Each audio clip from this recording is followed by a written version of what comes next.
வெங்காய சட்னி. இதில் வெங்காயம் அதிகமாக இருக்கணும். தக்காளி 1 இல்லைன்னா 1½ எடுத்தால் போதும். வத்தல் வந்து உங்களுக்கு காரத்துக்கு ஏற்ற எடுத்தால் போதும். கொத்தமல்லி, கடலப்பருப்பு, ஜீரகம். இப்போ வந்து ஸ்டார்ட் பண்ணுவோம். ஃபஸ்ட்டு எண்ணெயை காய விட்டுருக்கோம். ஸோ எண்ணெயை காய்ஞ்ச பிறகு கடலப்பருப்பு போடணும். இப்போ கடலப்பருப்பு கொஞ்சம் வருது பபிள்ஸ், அப்படி வந்தால் போதும்.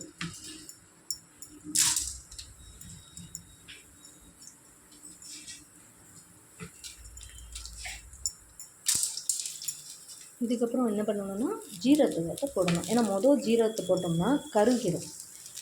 அதனால் நம்ம ஜீரகத்தை எப்பயுமே கடலப்பருப்பு போட்ட பிறகு தான் போடணும்.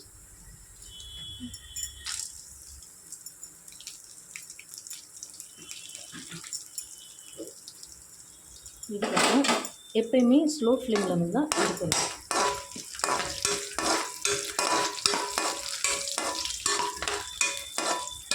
இப்போ கொஞ்சம் லைட்டாக வெந்துருச்சு. ஓகே, இதுக்கப்புறம் என்ன பண்ணணும்னா வெங்காயத்தை போட்டுடலாம். வெங்காயத்தை சும்மா ஒரு 4 இது போட்டோம்னா, இதுக்கப்புறம் வந்து வத்தல் வந்து நமக்கு தேவைக்கேற்ப காரத்துக்கேற்ப. இப்போ காரம் பார்த்திங்கன்னா இந்த வத்தல் அதிகமாக இருக்கிறதால நாங்கள் வந்து அளவாக போட்டிருக்கோம்.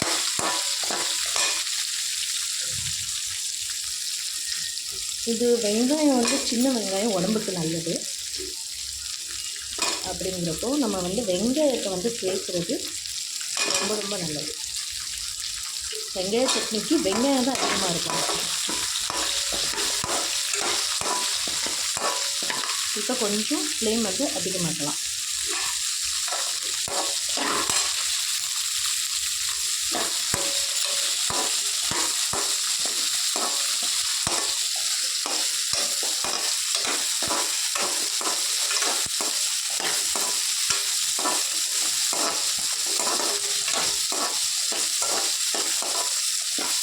எண்ணெய் வந்து நீங்கள் தேவைக்கேற்ப வந்து போட்டால் போதும். தேவைக்கேற்ப வந்து ஊற்றினா போதும்.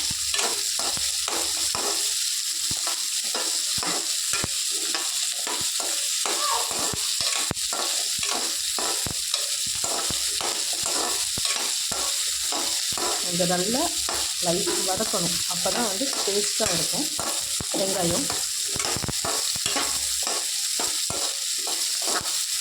சட்னிக்கு. வெங்காயம் டேஸ்ட்டாக இருக்கணும்னா கொஞ்சம் வதங்கணும். வதங்கினா தான் நல்லாயிருக்கும்.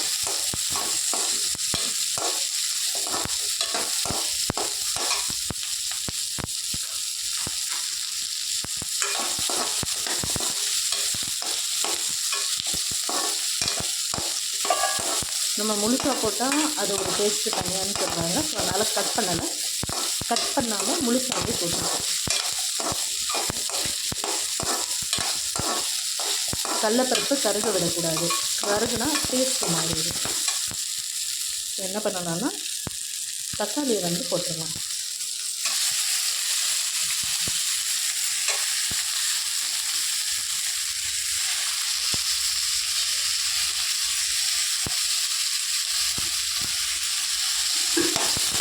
எப்பயுமே தக்காளி போடுறோம்னா நம்ம வந்து உப்பு, பெரிய உப்பு வந்து போட்டுடணும்.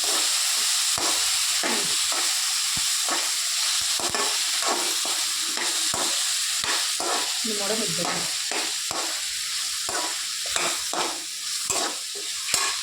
இப்போ கொஞ்சம் ஃப்ளேம் வந்து அதிகமாக்கலாம் தக்காளி போட்டுக்கனால.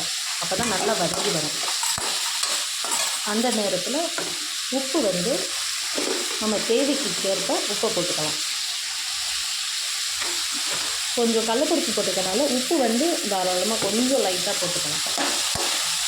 உப்பு வந்து கம்மியாக போடுறதுனால நமக்கு ரொம்ப நல்லது. ஏன்னா அதுக்கப்புறம் கொஞ்சம் நம்ம ஓரளவு சேர்த்து சரி பண்ணிக்கலாம். உப்பு அதிகமாக போட்டோம்னா தான் நம்ம கொஞ்சம் கஷ்டமாக இருக்கும்.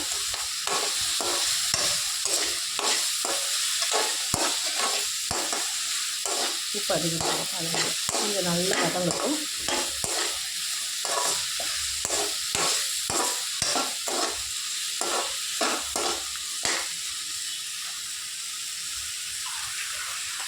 நல்லா வதங்கி வரும்.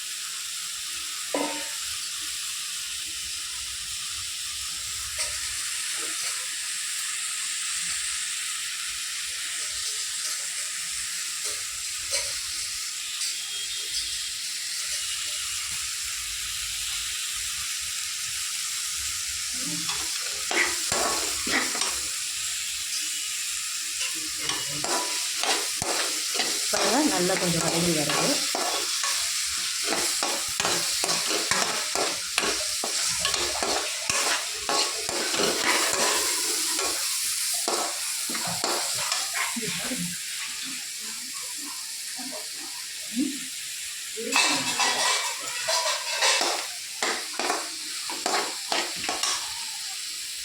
இப்போ வந்து கொஞ்சோண்டு வந்து பீசி பெருங்காயம்.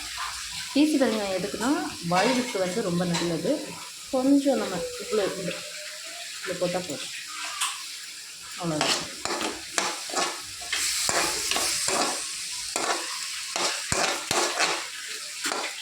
அவ்வளோதான். இப்போ நான் ஸ்லோ ஃப்ளேம் வச்சுட்டேன். இதுக்கப்புறம் லாஸ்ட்டாக கொத்தமல்லியை வந்து லைட்டாக தூவணும். இது எதுக்குன்னா நீங்கள் சட்னி அரைக்கும்போது இந்த கொத்தமல்லியை தூவி பார்த்துட்டு அரைச்சி பாருங்கள், டேஸ்ட் இதுக்கு தனியாக இருக்கும். அவ்வளோதான். சும்மா ஒரு லைட்டாக ஒரு 2 கிண்டு கிட்டுனாலே போதும். இதுக்கப்புறம் இது சூடு ஆறணும். ஆறுனதுக்கப்புறம் சட்னி அரைப்பேன். இப்போது எண்ணெய் காஞ்சிருச்சுங்க.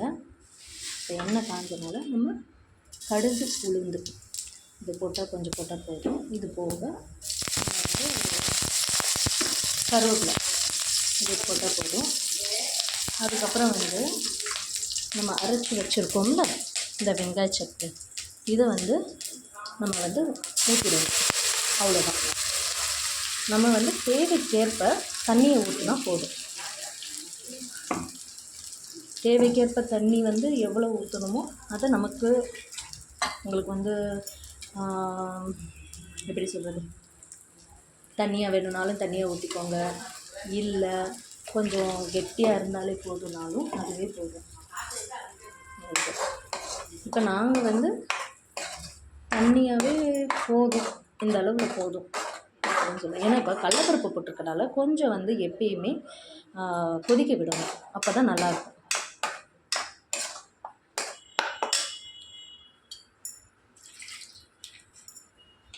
தேவைக்கேற்ப நமக்கு எவ்வளோ வேணுமோ தண்ணியை ஊற்றிக்கலாம்.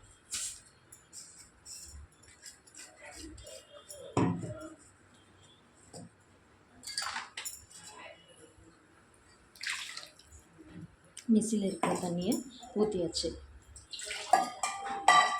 நம்ம கடலைப்பருப்பு போட்டிருக்கனால நமக்கு நல்ல கெட்டியாக வரும் சட்னி. இப்போ நம்ம உப்பு வந்து நார்மலாக போட்டிருக்கோம். ஸோ அதனால் கொஞ்சம் உப்பையும் நம்ம சேர்த்துக்கலாம். நான் ஆல்ரெடி உப்பை சேர்த்துருக்கேன், அதனால் நான் இப்போ உப்பு போடலை.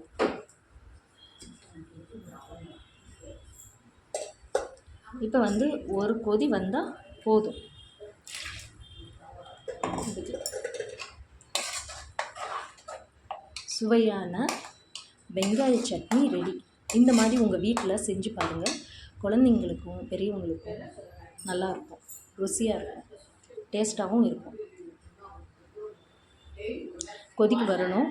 கொதி வந்த பிறகு உங்களுக்கு வந்து இந்த திக்னஸ் ஓகேனா நிப்பாட்டுங்க. இல்லை இன்னும் திக்னஸ் வேணும்னா இன்னும் கொதி வந்த பிறகு கெட்டியான பிறகு நிப்பாட்டுங்க. அதுக்கப்புறம் நீங்கள் இட்லி தோசைக்கு நல்லா ஊற்றி இட்லி தோசைக்கு சாப்பிடலாம், நல்லாயிருக்கும்.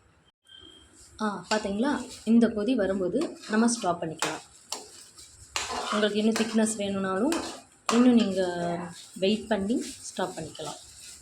அவ்வளோதான், சட்னி ரெடி. வெங்காய சட்னி ரெடி.